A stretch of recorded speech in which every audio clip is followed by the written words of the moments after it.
Today, guys, we are going to be jumping off of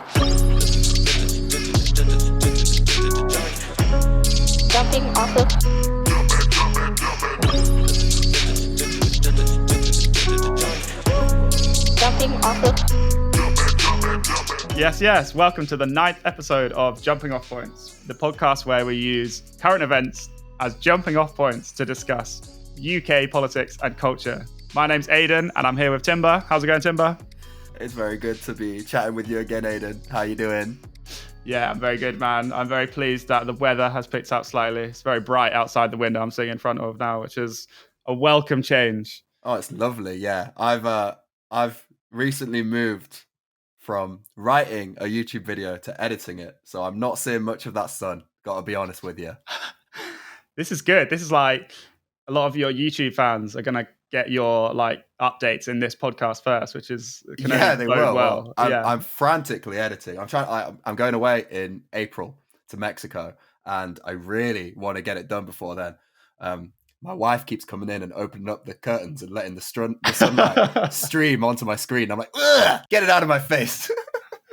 Can you give our listeners a sneak peek into what your video is about?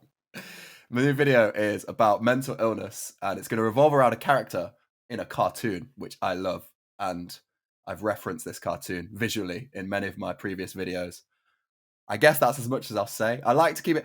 Basically, nice. I also like to keep it secret because this sometimes happens, right?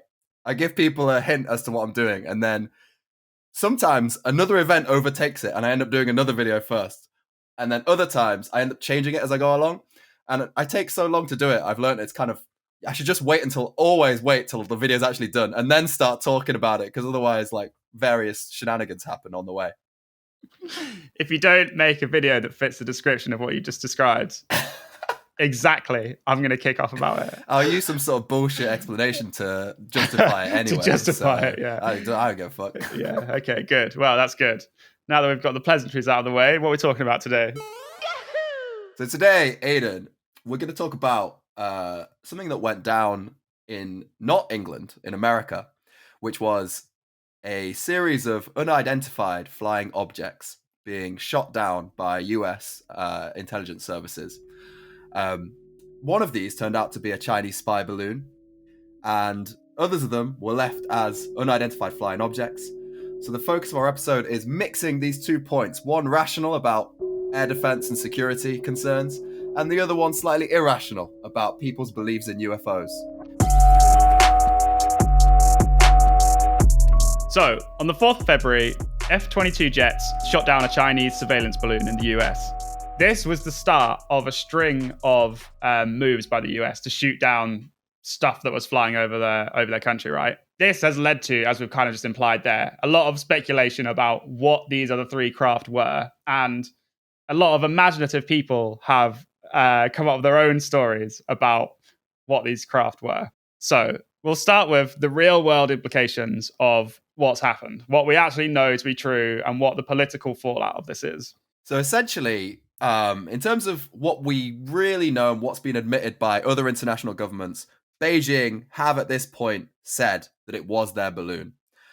Where we have muddiness around this situation is that the US has put in its official messaging that this was a spy balloon sent there to conduct intelligence surveys on the US. And China have said that the US was overreacting. In my head, I've got this dialogue where China are like, US, chill out, man. Chill out. It's just a casual balloon. It's a little balloon. Leave us alone. Yeah, they're portraying the US as very not chill. Which is actually, it's a great sort of indicator of where you stand on global geopolitics. It seems like Russia and China, whenever the US say anything, they're like, wow, guys, you're really taking this out of proportion. You guys, you just want to go and like accuse all of us of doing crazy things. We all know you're the crazy one. Yeah, because so China basically said that the balloon was not a surveillance balloon, right? They said it was like a weather balloon that had just floated off in the wrong direction or something. And then since then, they've come out and said that they know that the US has flown 10 spy balloons over China. As far as I can see, it is unverified. The US have denied it. I guess we can say that. Yeah. Yeah. Because they've just sort of thrown that out there, haven't they? We know that you've done 10 balloons over. And what did they find out from those 10 balloons? Did you shoot them down? Did you do anything with them? Yeah, it's like, so you just let them float over. Because China, unlike the US, are chill. They see a balloon and they're like, oh, cool, a balloon. No worries. Continue to fly over our country. It's only a balloon. No worries, man. So the UK and US and like NATO and Europe are considering once again their relationship with China, because although I think the unwritten truth here is that this stuff happens all the time. Like all the major powers in the world are surveilling each other as much as possible. Like, of course they are. To the maximum extent they can get away with without it turning into a global media event. Exactly. But I think what is true is that the nature of how they were doing the surveillance has come as a bit of surprise.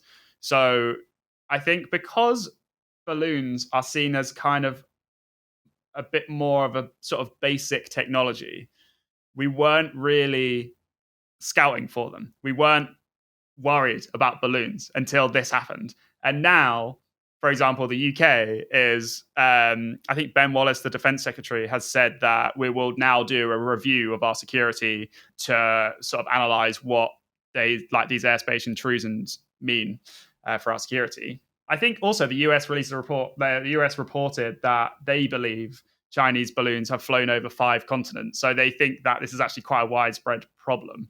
And obviously this has sparked a lot of interest in UK security matters. Yeah, and I think probably the big change that we've seen in their mindsets is that where we saw the threat coming before was obviously in the form of cyber attacks. If you're going to surveil a country, Russia have really sophisticated networks of operators when it comes to causing disruption on our like cyber infrastructure. We know that. And we know that also we haven't managed to prevent every single Russian sort of hack that has come in. China, we can imagine, has similar agencies set up. So in terms of the UK's current capabilities, we do have the Royal Air Force constantly providing a 24-hour quick reaction alert force to defend UK airspace. Basically, the Defence Committee have now said that we need to look into investing in these more old school weapons and systems that we could use in an active conflict if one was to kick off on the landmass of Europe, which is quite a feasible possibility. The balloon has maybe just brought back into the public conversation. There's definitely a group in the Tory party, but probably in Labour as well, that are concerned about defence spending. So they think that we're not spending enough on defence.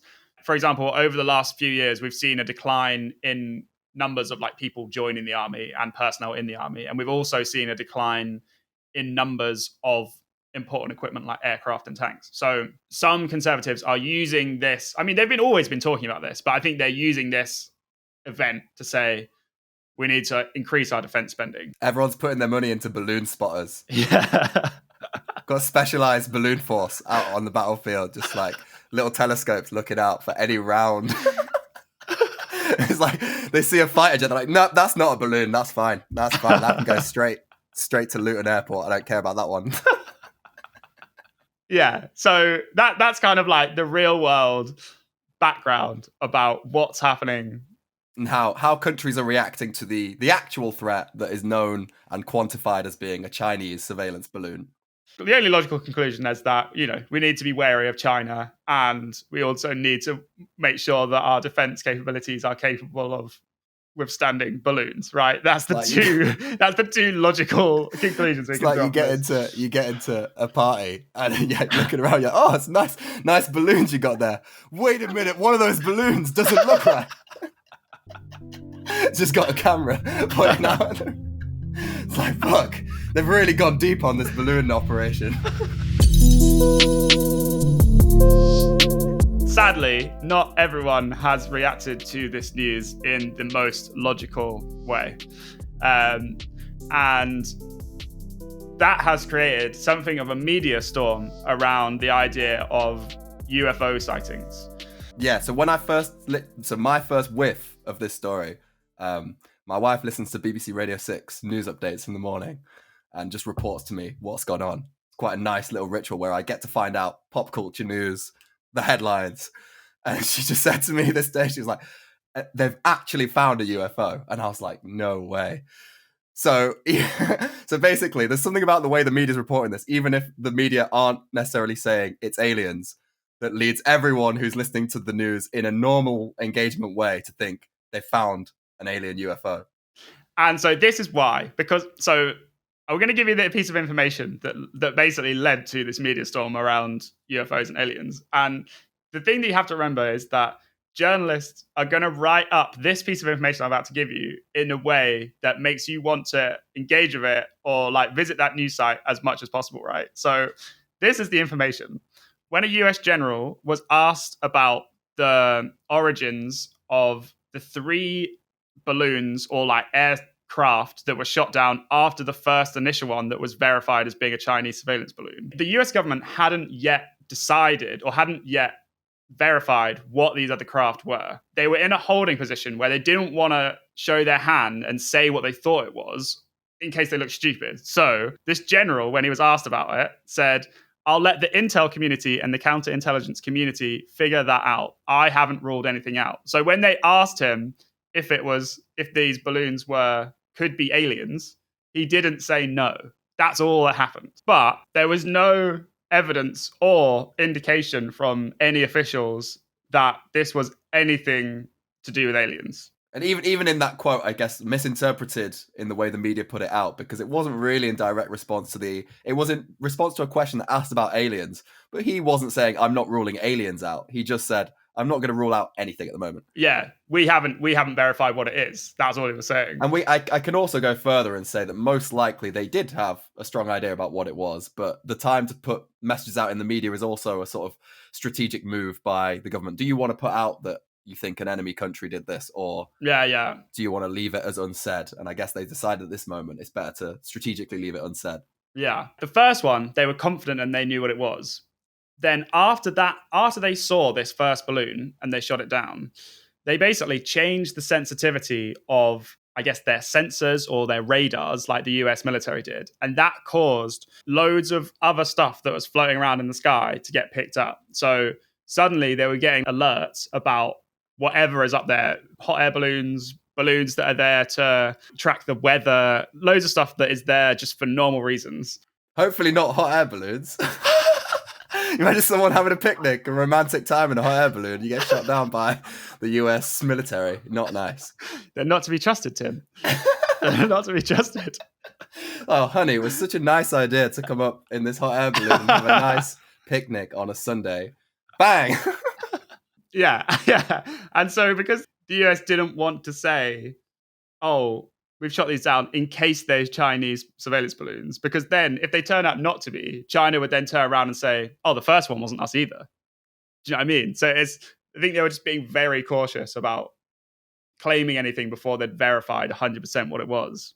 So as we covered, with the information gap that was tactfully left by US officials, people have rushed into that information gap with their own interpretation of what happened, their own theories.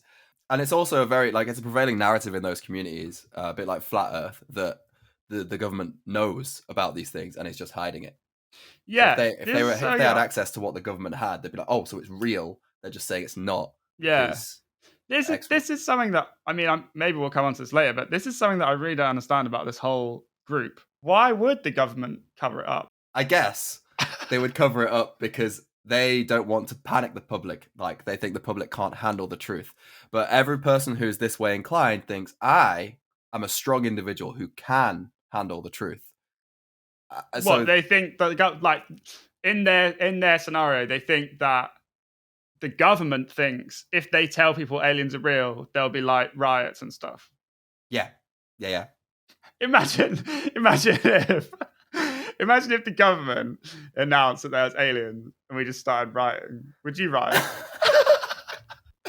Yeah. Well, I get no, but you have to go through the hoops of how it validates themselves as people. If it inflates their own egos. Yeah. It depends what the aliens were doing, I guess. Like if they just came to say hello. The aliens are coming and they're just here to like show us their weather balloon. And so everyone just chill out. It's no big deal. Yeah. And The whole world should approach China's policy. It's just like aliens, they're flying all over the earth, and they get to the US, and everyone panics. Like, guys, China was so chill about this. They were so chill. So there's kind of a wide spectrum of beliefs that exist on this topic, right? I'm someone who believes that there is intelligent life out there somewhere. If they had visited Earth, we would definitely know. But since we don't know, we don't have any conclusive proof of this, I would say that wherever they'd exist, they're really far away, or they don't exist. Or right? also because they'd have to be so far away, in order to travel that distance, they'd have to be so much more technologically advanced than us, right? They'd be so smart, yeah. By thousands, if not millions of years. Yeah. So there's 50% of people in Britain believe aliens exist. Only 22% believe they do exist and have visited the Earth. I actually think that's quite a high percentage. I said only, but that is really high. It's like 1 in 5 people thinks that aliens have been here. 49% of people in the UK think it's either somewhat likely or very likely that the government knows something about UFOs that isn't being shared with the public. I was going to say, because it's like, if 1 in 5 people believes that aliens have been here, you'd also have to believe that either we just hadn't noticed or someone was hiding it from you, right? Another stat that I found is that men are much more likely to say they've seen a UFO than women, and they're much more likely to say that humans should try to make contact with aliens if they do exist. So it's like, I find it very funny because it basically shows that it goes along with a certain personality type, right? That must be more prevalent in men. That makes you think, one, that it's happened, and two, you think it's something worth pursuing. Do you know what I mean? Well, also, it's like you've got this yearning for there to be more to life than what currently exists. And it's like, well, that's the next step of it, isn't it? You need to push beyond like your whatever you've achieved in your own life. I imagine, in terms of dissatisfaction with what they've achieved in life, that seems like a very male-oriented thing. Maybe, of not matching the ambition that society has set out for you as a man. You know what I mean? It seems to map onto that thing of like, well, I'm destined for more. So what we're now going to discuss is the most prevalent alien conspiracy theories that are in the UK. And I guess we're going to look a little bit at debunking them. Now, what has always been odd to me is that it would seem like back then, in an age where you don't have instant access to all the video information of different people's viewpoints and what they've seen, a muddy photograph of Loch Ness Monster, of Bigfoot, of UFOs, weird light things in the sky that just looked really odd. It was a lot more passable to say, I've seen this thing, and for people to believe you. We live in an age of instant video access to basically anyone's viewpoint because we've all got little computers in our pockets that can instantly record what we're seeing. And yet, the amount of photos circulated of unidentified flying objects seems to have, if anything, gone down since those times of earlier sightings of UFOs. That doesn't make sense, does it? No, it definitely doesn't. Well, it does make sense. But it doesn't make sense if you believe that UFOs are aliens. Like in a second, whenever you see something, you can get a phone out of your pocket, record it, and show it to people and say, what do you think about this thing? There's instances reported to the police, to all these people all the time, and yet very rarely do we see videos circulated where everyone seems to agree, wow, this is unexplainable. Yeah, it's weird that with so many cameras in the world, all the images and videos that we have to look at when people are trying to persuade you that aliens have visited Earth are so shit. So blurry, it's weird that there are none that are like, oh, here's a little alien guy and I'm having a chat with him. Do you know what I mean? Like, it's weird that doesn't exist.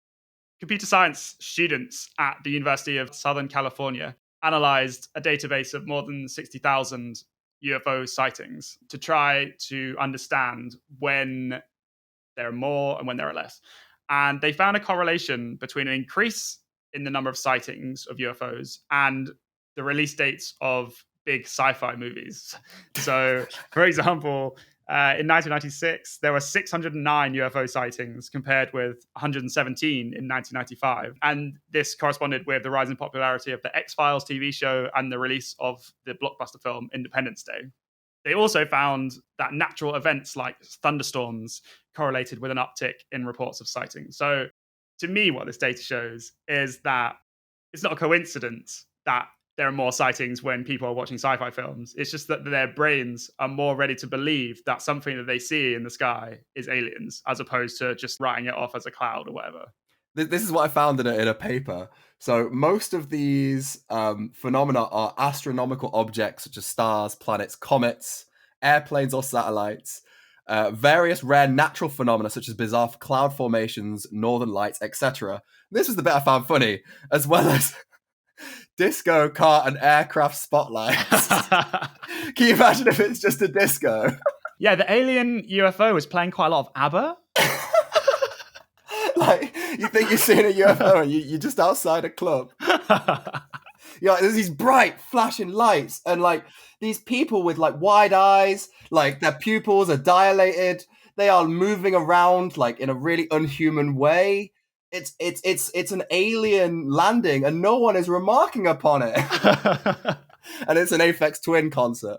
They're playing this bizarre, discordant music that is completely unhuman, atonal, makes no sense. It's a piece of writing that could be submitted either to a UFO sightings blog or a resident advisor review.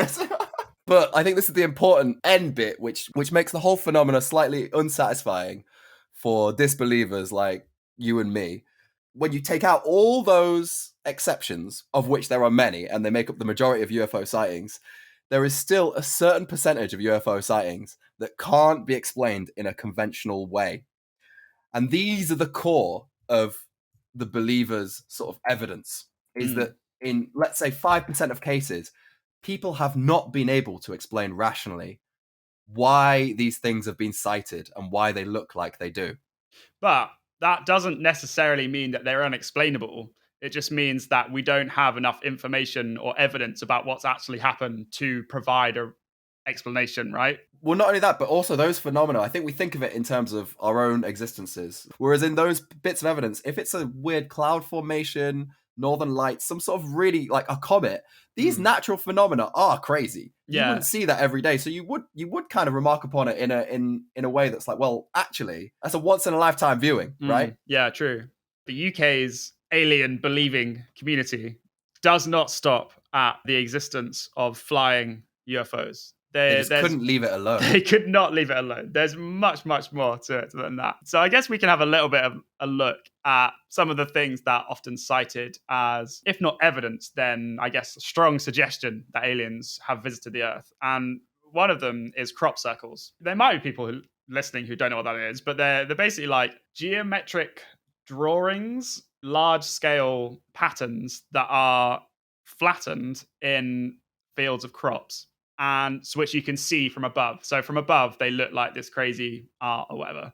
And a lot of alien believers think that the existence of these crop circles shows that aliens have visited, because only an alien craft or an alien would be able to do such a magnificent piece of art in a field. And an alien laser, like shooting down from a spaceship, does not set the grass on fire. It just flattens, just slightly, slightly decreases the amount of grass in one particular area. That's their whole plan. This is quite a big thing in alien culture. Even Queen Elizabeth is said to have asked Margaret Thatcher about crop circles. And one of the UK's leading crop circle experts, George Wingfield, great guy, claims that in 1990, the UK government called a secret ministerial meeting to discuss crop circles. I was reading this in a book, and the book was like, it's really difficult to know what you're going to come across when you go into these books. It was like the phenomenon of crop circles. And I read it on Scribd. I first subscribed to Scribd because I wanted to read James O'Keefe from Project Veritas's self-published books. It's a lot of people who self-publish. It's a lot of publishers who perhaps wouldn't be able to get circulated in the major bookstores in your local town.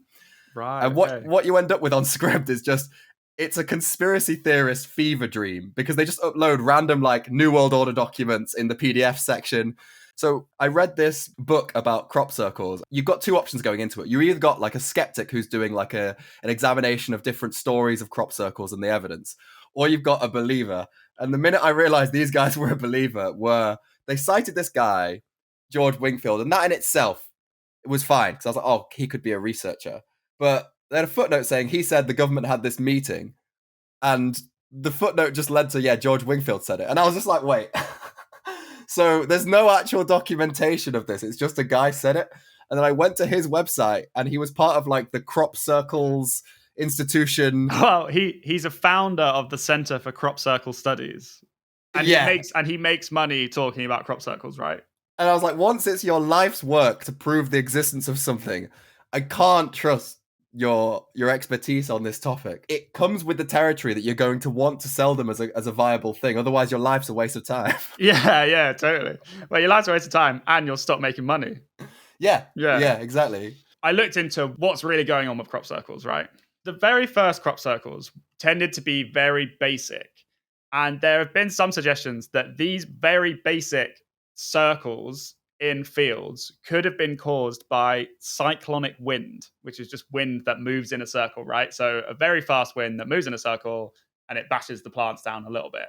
As the sightings of these crop circles garnered a lot of public interest, people began making their own because they enjoyed doing it, right? So in 1991, these two guys, Doug Bauer and Dave Chorley, claimed that they had created hundreds of crop circles using ropes and wooden planks just to flatten the crops. Also worth saying that 80% of the crop circles that appear each year in the UK are in Wiltshire. So either aliens love Wiltshire or they've just got a local tradition where people are really into making crop circles and it's fun for them. And that gets interpreted much more seriously than it should be. I mean, I can see that. It's like doing a big art attack, isn't it? Yeah, it would be fun. It would look badass. Yeah. Because also, there's a lot of terrain in England where we've got like valleys and hills. And I imagine if you do one, there's certain places where you could then go to like a nearby hill, look on it. It would be the sickest feeling ever. That would be amazing, yeah. You want to make a crop circle, bro? I'd love to make a crop circle. Put it on the list. So let's say we've got people who believe in UFOs. We've got people who believe in crop circles. And there's a massive overlap there, or believe these things are caused by alien visitations to Earth.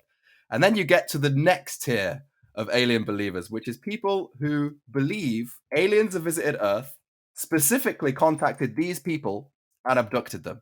And this forms the small percentage of people, but people who are defiant in their belief. They are militant believers in not only extraterrestrial life, but that humans and aliens are in constant contact with each other.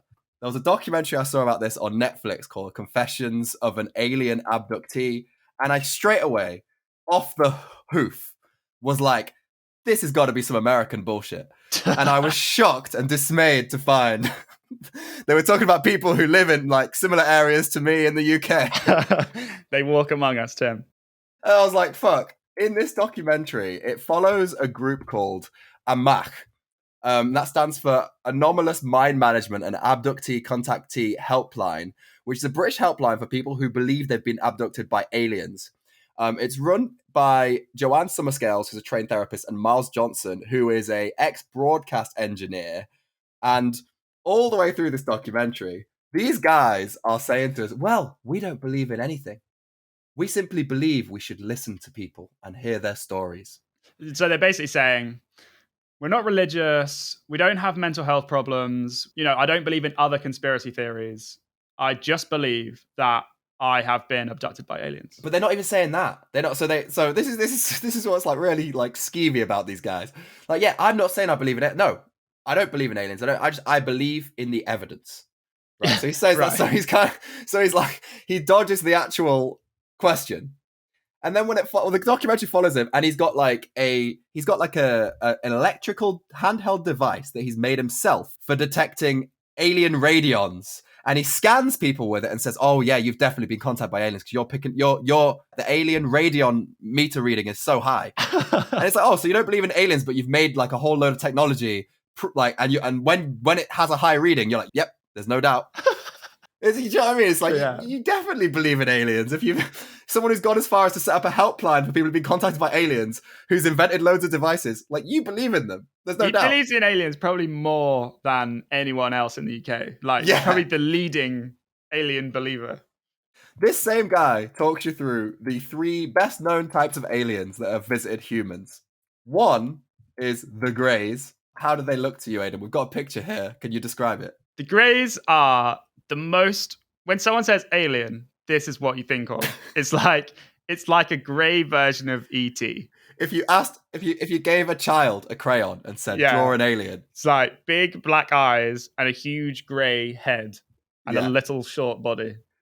There are another type called mantids, who are basically they just like praying mantises, but big and like alien eyes. And then there are the light beings, who are like they just look like rays of light. And that last one, very convenient, by the way, for the disco light seeing crowd. Yeah. Yeah, there's this other type that they just look like beams of light, and it's like, oh, could they be beams of light? No, they're aliens. The documentary features one person who is a specific case. He's called Simon Parks, and he's a Labour council member for Whitby. And before the documentary aired, he was featured in a Guardian article entitled "Labour Councillor's quote-unquote real mother was a 9-foot green alien." And this guy has drawn pictures of aliens that he says he gets abducted by 4 times a year. And the pictures look like aliens from films. There's no difference between an alien that you would see in a film and this guy's pictures. And one of them he has sex with, and it's his alien wife. Also, right? Isn't his actual wife in the documentary? No, she's not in the but she's somewhere off camera, and he's like, my wife doesn't think I should be doing this documentary. Yeah.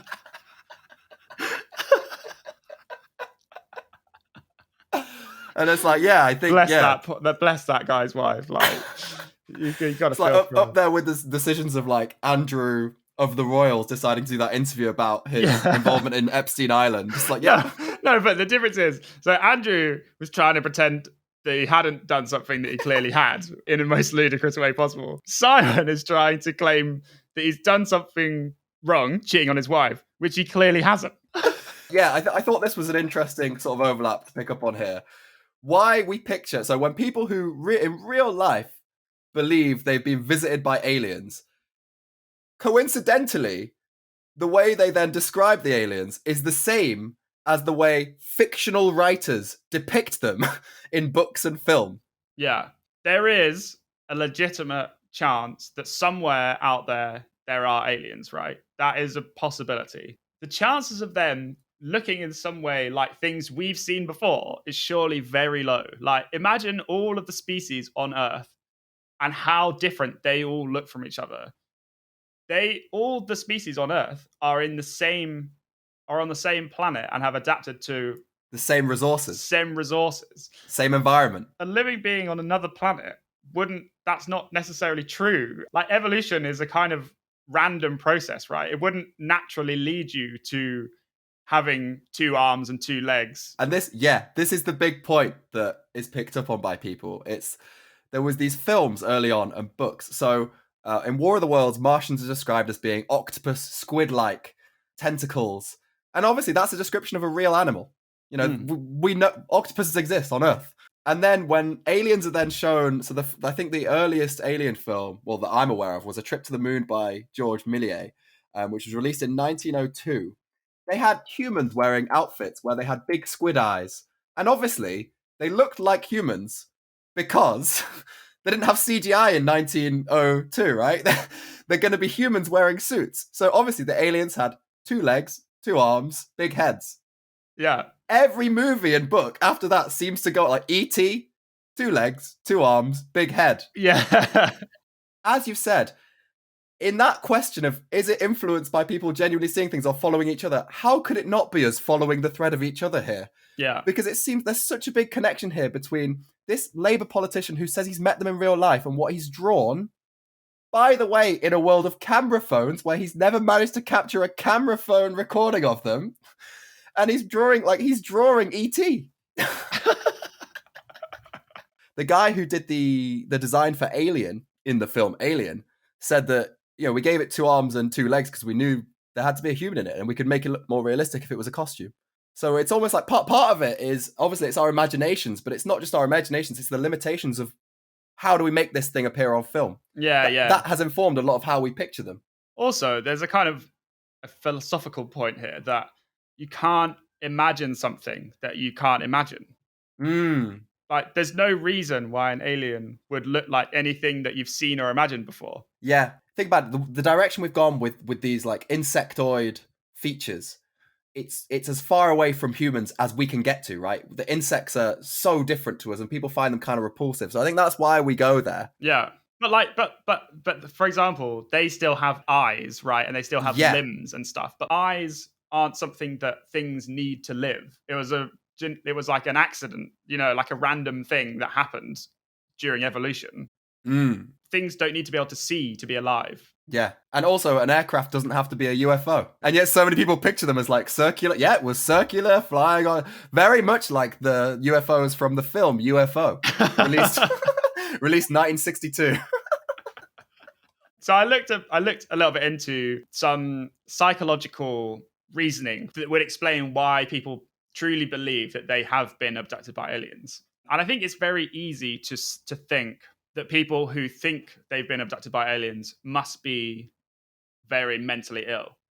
But that apparently is not true. So studies have found that abductees are no more likely than anyone else to have an issue with like perceiving reality. Researchers think it's more likely that these experiences are the result of a combination of sleep paralysis and false memories. Have you ever had sleep paralysis? I've had like, it only lasted a second, but yeah. So there's a whole subculture of people who train themselves specifically to have sleep paralysis so they can go to the astral plane, isn't there? That's not how I've experienced it, but I'm sure they're probably... What was your experience? So basically, sleep paralysis is when your mind is awake, but your body is still asleep. They call it, I've got the phrase here, it's a desynchronization between the cognitive and physiological components of REM sleep. So you can't move, but your mind is awake. So you're just lying there thinking, this is really fucking weird because I can't move. I'm awake, but I can't move. But the thing is that for a lot of people, sleep paralysis also gives you hallucinations. So people who have sleep paralysis often experience like flashing lights, buzzing, electrical tingling sensations, feelings of levitation. And people often say that they have hallucinated that there's a figure or there's someone in the room where you're sleeping that they can't quite see or get to. And psychologists believe that people who say they've been abducted have basically been through an experience like that where there's like someone in the room with you, you feel like you're floating. Plus, they happen to have something a little bit different about their brain that makes them have an issue with source monitoring, which is like how your brain decides or remembers how a memory is acquired. For these people, they might have seen a film about alien abduction 15 years ago. Then they experience sleep paralysis. But because their brain works in a particular way, they've forgotten how they picked up on this story about alien abduction. And because they've been through this weird experience where they feel like there's someone in the room, their brain puts in the memory of the film into that experience, and they think it's happened at the same time. So they think that they've been through this story about alien abduction while they're going through this experience, but it's not. They didn't get that memory at the same time. It happened much earlier. That makes so much sense. And it also overlaps with a lot of the symptoms of sort of mental illnesses as well, doesn't it? This is what you've seen. You get delusions and they go very scattergun across a lot of different things. And there's varying levels of delusion. Really, matter-of-factly, what people are seeing, as you say, is flashing lights, weird just gaps in the memory where their brain shuts off and they're not in full control. But then what is really interesting is how people then thread that afterwards. So some people will go down the route of paranoid like theories about, well, this person's out to get me, like they're coming for me. Some people, if they've read, if they're into QAnon theories on the internet, suddenly it'll be about QAnon. And that's because it's the closest thing they've got to grab at for, oh, well, that explains that. Yeah. My family member who had bipolar, thankfully, doesn't go on the internet. So it was all just random conspiracy theories about like random shit, like someone at the supermarket just like deliberately testing her skills of deduction. Yeah. And stuff like that. So, but you can see how it sort of patterns out like that, can't you? Yeah. Your brain can only draw from things that have happened to you before, right? Your environment affects how you're going to react to this stuff, basically, is what we're saying, isn't it? Yeah. And obviously with sci-fi being such a like it's a prevalent part of our media landscape. Yeah. Like, who hasn't seen a sci-fi film? Yeah. I can see a lot of people, even they might think, well, I'm not even into sci-fi films. Why would I be imagining that? It's like, well, you're aware of it. It's there as one of the explainers of the many explainers you could reach for. Yeah. So, like, even just knowing that in some films aliens abduct people is enough. Yeah.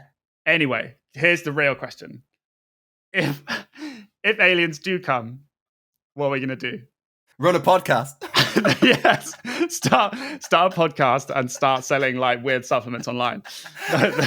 There was a research organization set up in the 80s called the SETI Institute. And SETI stands for Search for Extraterrestrial Intelligence.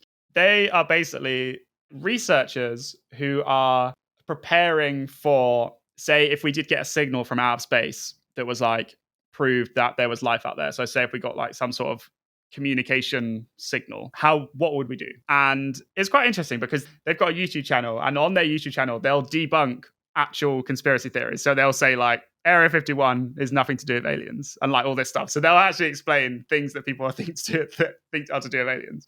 And obviously in the comment section of the YouTube videos, there's loads of people who are like, aliens have visited Earth. To be fair, it's a bit of it's a mix, but it's like a mix of people who think that aliens could exist and all the people who are just like, did you not see this piece of evidence the other day that's proved definitively that aliens have visited Earth and been to my local cafe, you moron? Anyway, so in 2010, they put out a declaration which they've asked all people who work in, I guess, they call it planetary studies, to say that if anyone does come across a signal and they can verify it by way of consensus, so everyone agrees that this is probably a sign that there's aliens out there communicating with us, they have agreed that they will report it in a full and open manner to the public and the scientific community and to the Secretary General of the United Nations. So they're basically saying that they would not keep it to themselves. They will publish it.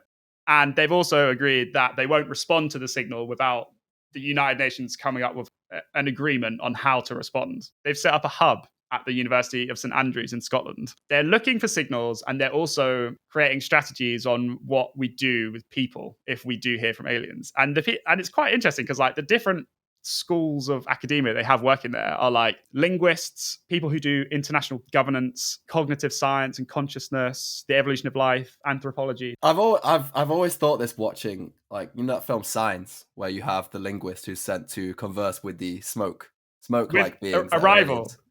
Oh, sorry, yeah, Arrival. Yeah. So that film, I just thought, what if she's a linguist? That doesn't necessarily mean that she can like pick apart a new language. And it to me seems kind of like you'd need the best linguist in the world who's kind of someone who breaks down syntax of languages and stuff, not just a random linguist. You know what I mean? Yeah. To be fair, I think that's what they had. So the person who's like the lead linguist at this hub is a philosopher of language. Okay, yeah. Whatever that means. There was a book written by a guy who went to a tribe. He lived there for like 4 months and learned their language. Someone like that would be sick. Who's already proven themselves in arriving, no help, and just learning, do you know what I mean, off their own initiative. But you'd need someone on that level of linguist in order for it to work. Also, that talk, when they get the United Nations together, how's that going to go? Getting all these people to agree on how we deal with this. That's going to be insane. I mean, yeah. I think if we've proved anything, it's that everyone's interests are never going to be aligned, even if we're being attacked by aliens. Some people would be like, cool, let's chill out with the aliens. Would you if the aliens, like we worked out that they were here to wage war on planet Earth. Yeah. Would you join the army? Depends how futile it seems. If we're all going to get killed within like 2 days, probably not. I'd probably just like make the most chill of my with days. Your loved ones. Yeah. To be fair, I've thought about this, and I think I feel a strong enough belonging to planet Earth that I probably would join the army in that case. I love planet Earth.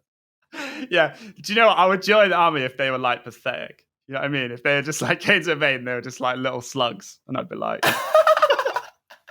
They get to Earth and realise that they've developed the worst weapons ever. They're just like amazing at travelling, but when they get somewhere, they're just like pathetic. You got a load of like nerds essentially step out of it. Hello.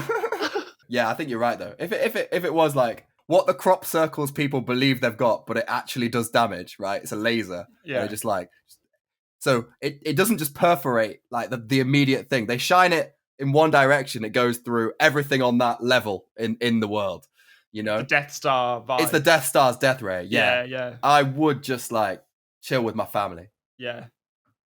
Yeah. Maybe make a YouTube video quickly about it. Try and be the first one there. Jim, I know your video timelines, mate. There's no way you'd be getting a video. If the aliens sent us a letter and they were like, in 2 years' time, we're going to fuck you up, then maybe you'd get a video in time. For this one day, it would be a Tim Pool style video. It would just be off the dome. It would be completely incomprehensible. I'd just be the first one out there with a video. Yeah, get the YouTube money and then use it to relax with my family.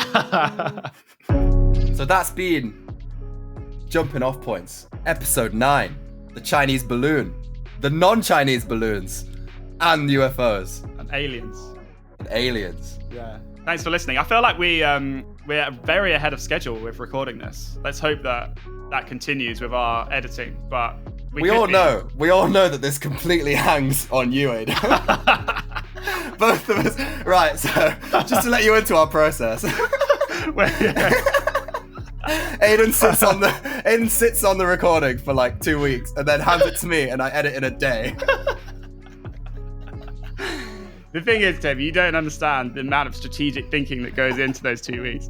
In those 2 weeks, I've got a mental model of how many different things I need to cut out, move around. He's developing new technologies to analyze the podcast and everything. Like, it's basically like 1 week and 6 days of redundant work. One day of editing. Yeah, that's it. That is it. But thanks for tuning in anyway. We love you all. And we'll see you again soon. Bye-bye.